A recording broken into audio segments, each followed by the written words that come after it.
العالمين يا رب بالمصطفى بلغ مقاصدنا واغفر لنا ما مضى يا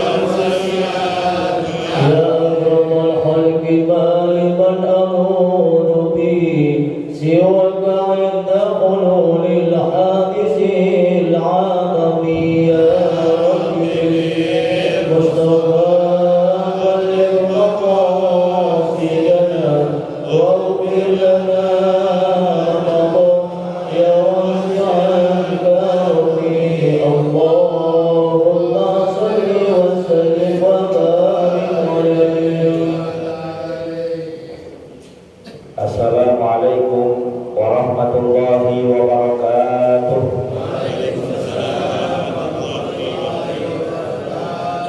Bismillahirrahmanirrahim. Alhamdulillahirabbil alamin. Allahumma shalli wa sallim ala sayyidina Muhammadin wa ala alihi wa sahbihi ajma'in, amma ba'du.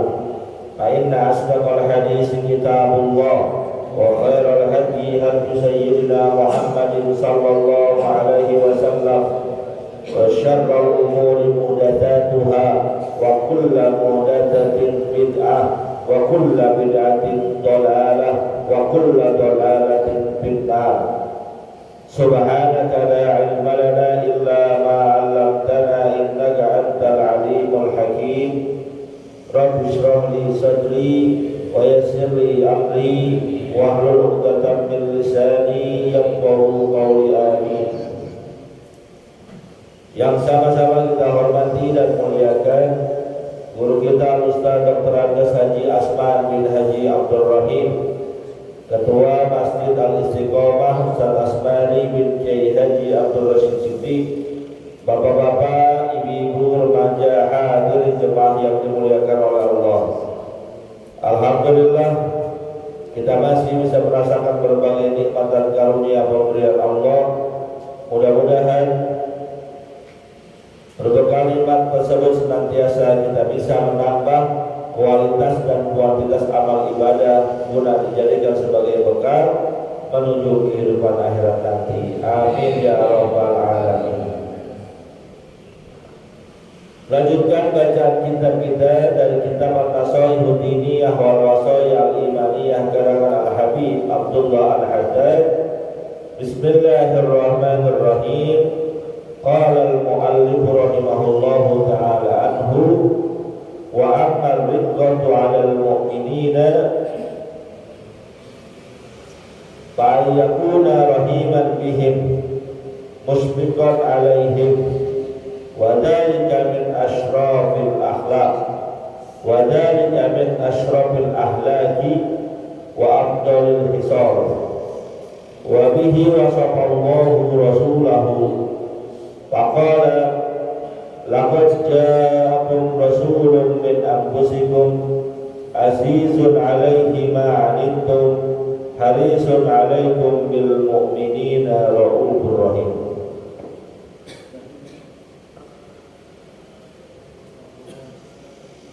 Wa amma ridqatu 'alal mu'minin, pengarang kitab ini menjelaskan adapun sifat ridqah lembut terhadap orang mukminin itu ayakuna rahiman bihim musbiqan alaihim, kepada sesama orang beriman itu saling berkasih sayang, saling mengasihi, bukan saling kezalimi, bukan saling ngejelek-jelekin. Kita kan satu sama lain saudara. Innamal mu'minuna ikhwatun. Sesungguhnya orang-orang beriman satu dengan yang lainnya itu saling bersaudara. Jangan saling menjolimi, jangan saling menyakiti, jangan saling mencaci maki. Bahkan dalam sebuah hadis dikatakan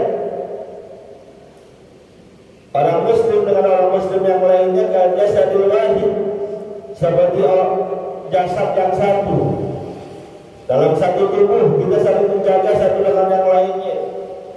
kaki menjaga tangan, tangan menjaga panca indera dan seterusnya. Kompak, satu sama lain gak main iri-irian. Anggota tubuh kita kompak.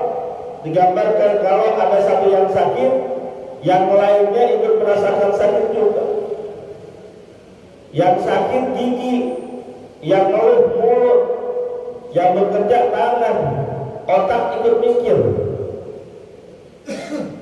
Gak sendiri-sendiri. Orang Islam itu juga perlu kompak. Coba orang kalau jalan gak kompak, kayak gimana rasanya?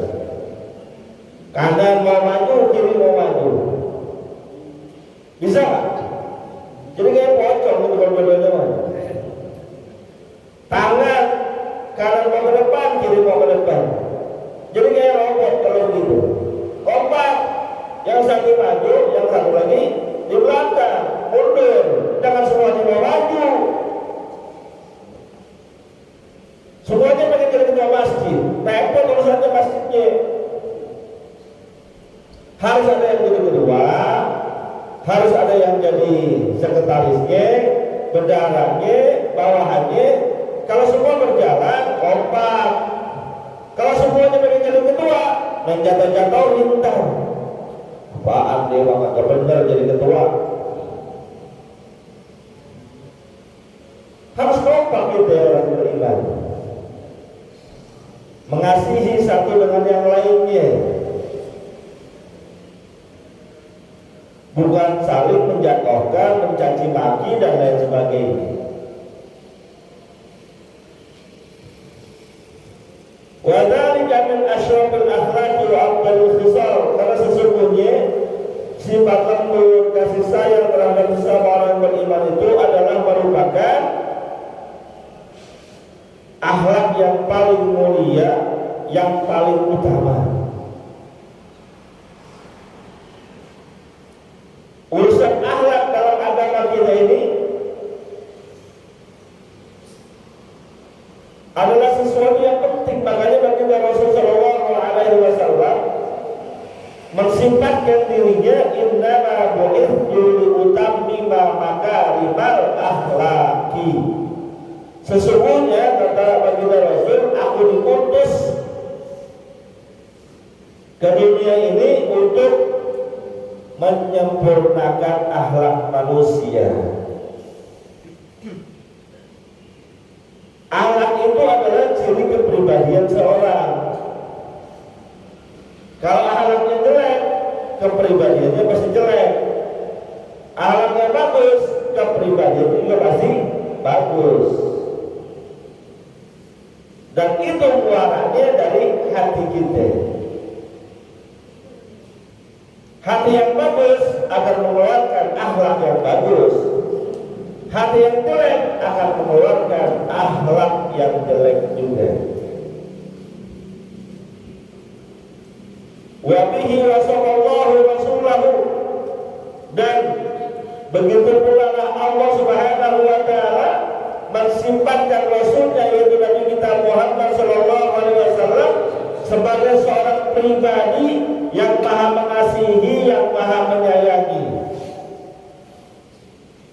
Padahal Allah berfirman mensifatkan baginda Rasulullah SAW dalam surat At-Taubah, laqad ja'akum rasulun min anfusikum azizun 'alaihi ma 'anittum harisun 'alaikum bil mu'minina raufur. Dari yang sering datang acara maulid sering banget ayat itu. Bahkan mungkin banyak yang hafal gitu.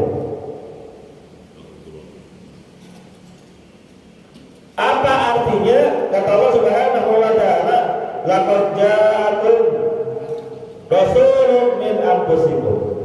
Sungguh telah datang kepada kalian seorang utusan, seorang rasul dari jenis kalian sendiri. Rasul itu dari jenis manusia. Tapi kemanusiaan Rasul beda dengan kemanusiaan kita. Makanya kata pepatah Arab, orang saudara mengatakan basarun la kal. Rasul itu adalah manusia, tapi beda kualitas kemanusiaannya. Baik dari segi akhlaknya, juga dari fisik zahirnya Rasul beda. Dari segi kekuatan, Rasul itu dikatakan Rasul itu fisiknya dibandingkan dengan manusia biasa 10 kali lipat kuatnya Rasulullah Shallallahu Alaihi Wasallam.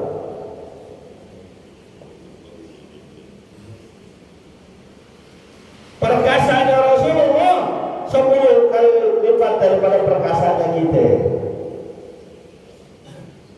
Maka pada suatu ketika saya menggambarkan Rasulullah itu orang yang perkasa. Di tengah malam tiba-tiba ada suara gemuruh ramai begitu. Rasulullah SAW dan orang-orang lain pada bangun. Ini suara apa ini? Maka Rasulullah SAW sebagai seorang pemimpin langsung bangun, ngecek apa yang terjadi. Naik kuda karena cukup jauh. Tapi lihat bagaimana cara Rasulullah SAW naik kuda dalam situasi genting. Kalau kita kan kudanya diam, naik pelan-pelan, itu pun kadang perlu dipegang. Saya pernah karena saya naik kuda, sering banget, itu perlu dipegangin dulu sama abangnya. Kalau enggak kita nggak bisa naik. Tapi Rasulullah tuh kuda ditepok, lari dia kencang dan naik loncat langsung. Tuh hebatnya Rasulullah, perkasanya Rasulullah Sallallahu Alaihi. Fisiknya beda dengan kita, kemampuan fisiknya di atas kita.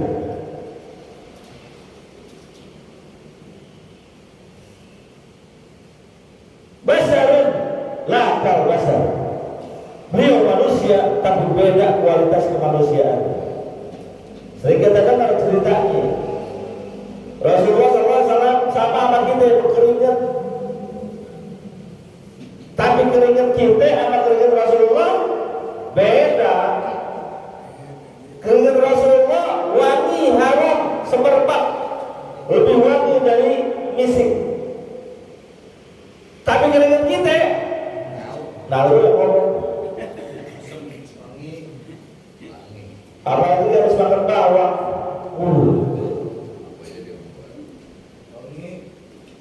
Bahkan sampai salah seorang istri Rasulullah SAW, ada seorang ketika Rasulullah lagi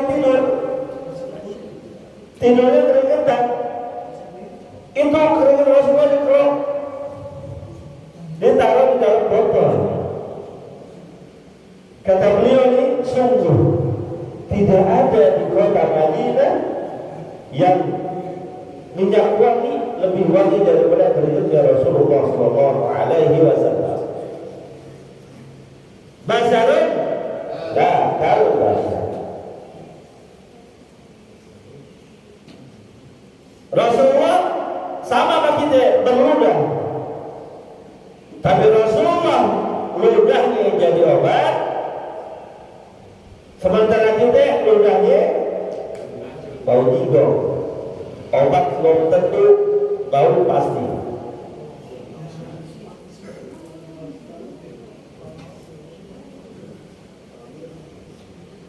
Dalam sebuah peperangan,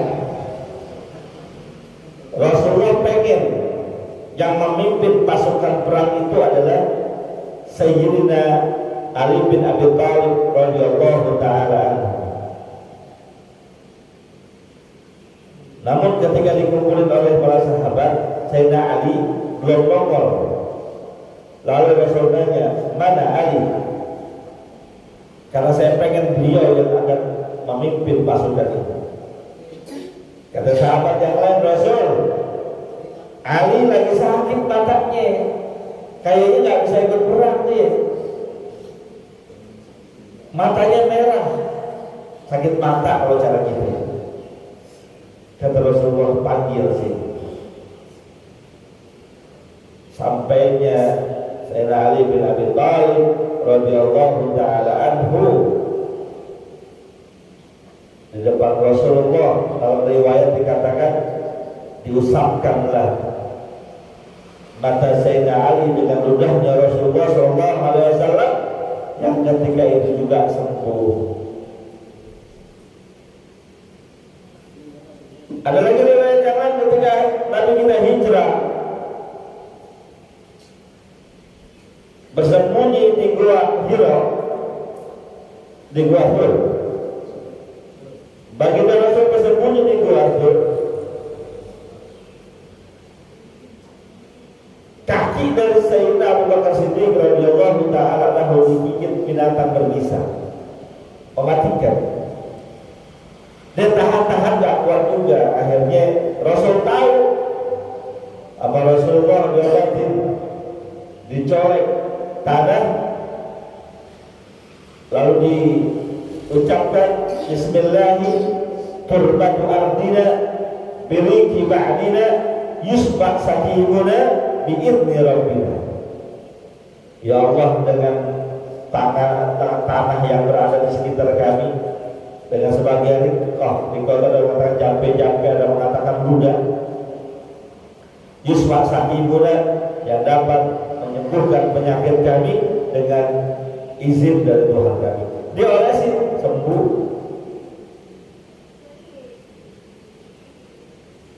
Coba besok kita jajal. Anak kita kena knalpot, lenting, ambil tanah, ludahin, porehin. Ya kalau nggak sembuh paling bonyok.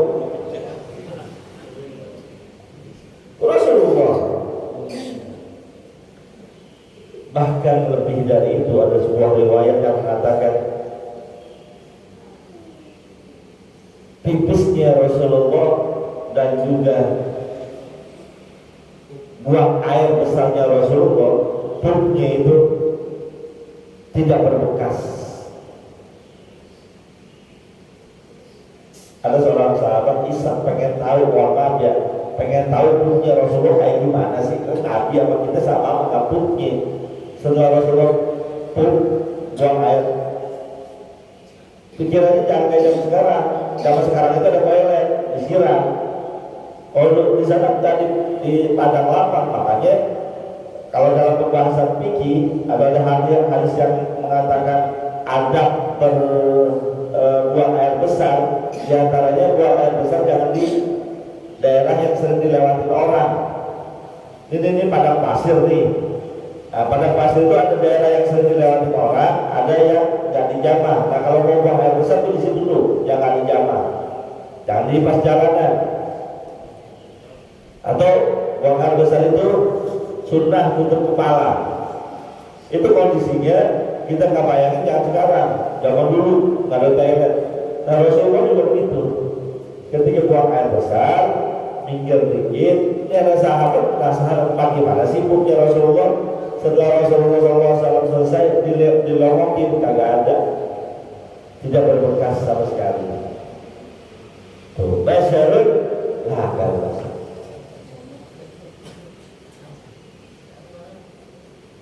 Azizun alaihi ma'alintum. Rasul itu gak pengen kita susah. Kalau bisa penderitaan kita buat beliau semua. Kalau kita susah, Rasul lebih susah lagi rasanya. Kalau kita menderita, Rasul lebih menderita lagi rasanya. Banyak riwayat-riwayat yang menceritakan tentang itu. Rasul gak pengen senang sendirian. Dalam riwayat perang Khandaq atau perang Ahzab, itu kan sebelum perang penduduk Madinah diajak kerja bakti, bangun parit, gali parit, lebarnya kira-kira tidak bisa dilewati oleh kuda, dan dalamnya kira-kira nggak bisa dinaikin oleh orang. sepanjang pintu gerbang Madinah. Tanah tandus, banyak batu, alat kurang, ngerjain bareng-bareng. Rasul ikut, musim pacak juga. Sampai-sampai perut Rasulullah diikat oleh bahan supaya nggak terasa keroncongan. Saking pengen juga itu susah bersama para sahabat. Lalu ada sahabat yang gak tega dengan Rasulullah ngajakin makan. Kata sahabat, ente aja ya Rasul, yang lain jangan. Tapi Rasul gak kayak gitu. Susah sama-sama, senang sama-sama. Ketika makan udah siap, para sahabat yang lain diajak. Yang kerja waktu semuanya pada ikut makan. Sampai tuan rumahnya bingung. Makanan cukup untuk satu orang buat Rasulullah yang datang sekampung. Bingung tuan rumah. Tapi dengan kemujizatan Rasul, semuanya kebagian makan. Rasul yang tuangin. Kalau yang tuangin, berarti Rasul duluan makannya atau belakangan makan. Jadi panitia itu belakangan. Panitia belakangan. Orang lain dulu. Jangan kayak panitia di Depok. Di Depok panitianya duluan. Jemaahnya dulu apa? Di Depok. Yang duluan di Bogor, yang sekarang di Depok. Panitianya nggak pakai ngompetin duluan, enggak. Rasul nyendokin duluan, semua udah kebagian, baru Rasul makan. Itu pun setelah tuan rumahnya kebagian. Azizun alaihi ma'alaihi. Bahkan riwayat yang mengatakan, menceritakan tentang akhir hayat Rasulullah SAW pun menceritakan dahsyat yang sangat luar biasa. Ketika ruhnya Rasulullah mulai dicabut dari ujung jempolnya terus ke atas, Rasul sedikit mengeluh. Ditanya oleh malaikat, sakit ya Rasul? Rasul tak jawab sakit, coba tanya, seginikah sakitnya seluruh umatku nanti ketika dicabut nyawa olehmu ya Israel? Apa jawab malaikat Israel? Iya, bahkan lebih sakit lagi. Rasulullah ini merasakan kesakitan yang sangat luar biasa. Kata malaikat Israel, yang lain juga merasakan sakit ya Rasul, bahkan lebih dari ini. Saat itu juga ketika Rasulullah sedang merasakan sakit, berdoa kepada Allah Subhanahu wa Ta'ala, dan ini merupakan doa terakhir beliau ketika di dunia. Ya Allah, ya Rabb, kalau segini sakitnya dicabut nyawamu, dicabut nyawa olehmu, tolong timpakan semua rasa sakit umatku ketika dicabut nyawanya, kasih kepada aku semuanya, biar mereka tak merasa sakit lagi. Allahumma shalli wa sallim wa barik. Allahumma shalli wa sallim wa barik.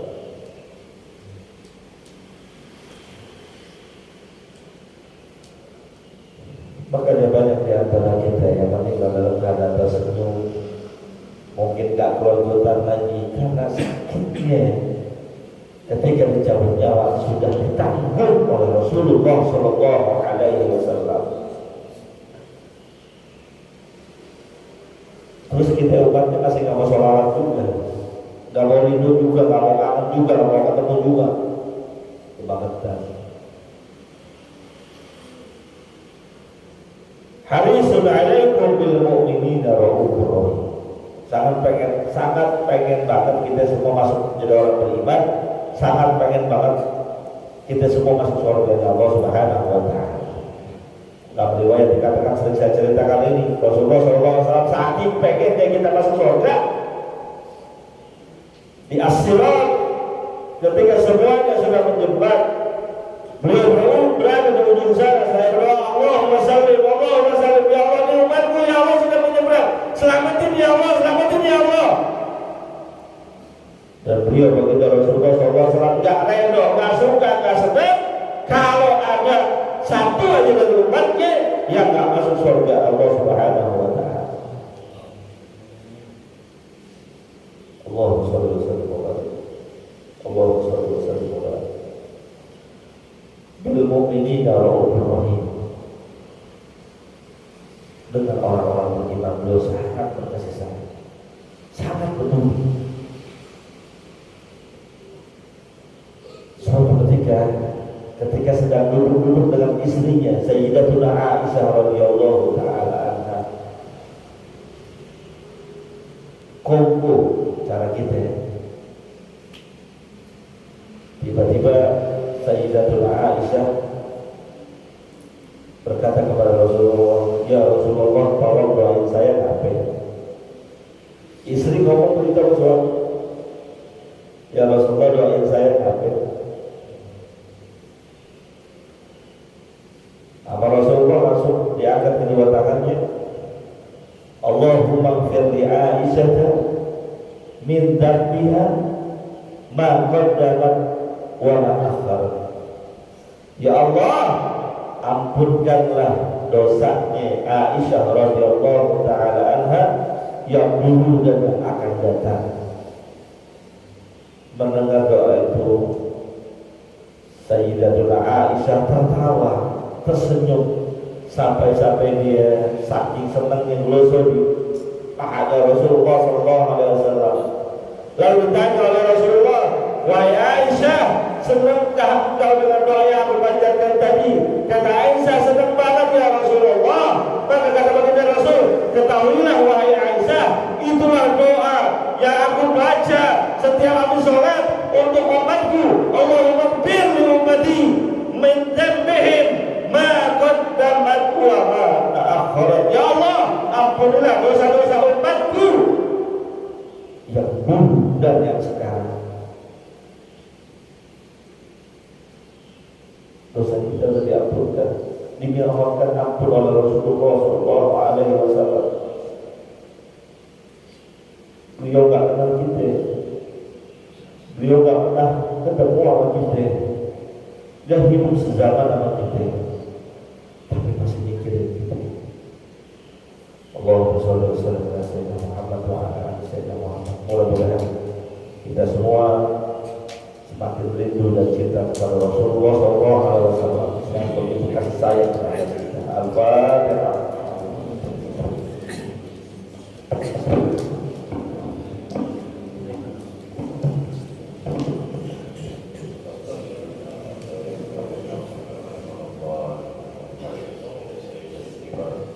Allah